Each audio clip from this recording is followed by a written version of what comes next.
Magandang gabi, Philippine Air Force, para sa ulat ng panahon ngayong araw ng Miyerkules, 15 July 2026 at sa mga susunod na araw.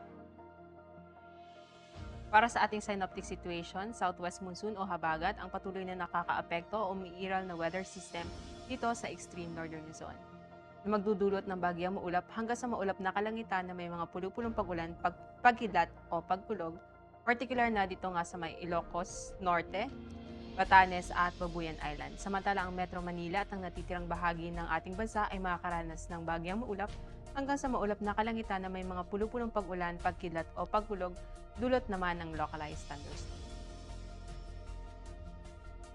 Para sa pagtataya ng panahon sa araw bukas, inaasang makakaranas ang Metro Manila at ang natitirang bahagi ng Luzon, Visayas at maging sa Mindanao ng bagyang maulap hanggang sa maulap na kalangitan na may mga pulupulong pag-ulan, pagkidlat o pagkulog.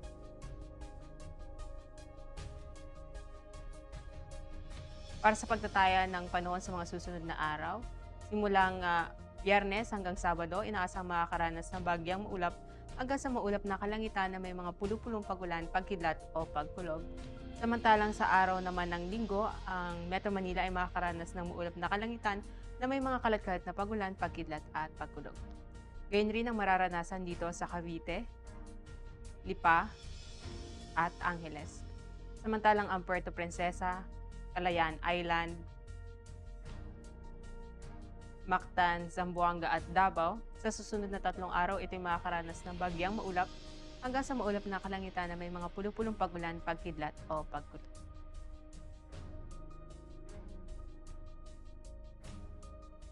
Ang haring araw ay lulubog mamayang 6:29 p.m. at inaasahan sisikat bukas sa ganap na 05:35 ng umaga. Para sa ating moon illumination, meron tayong 2% increase.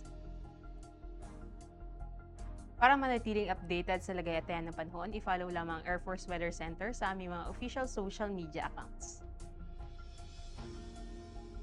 At yan lamang latest update natin sa weather. Sa ngalan ng aming commanding officer na si Colonel Hermelino T. Calubiran Jr., PAP GSC, ako si Sergeant Rosemary de los Reyes, Philippine Air Force, weather broadcaster ng Air Force Weather Center. Muli, magandang gabi, Philippine Air Force.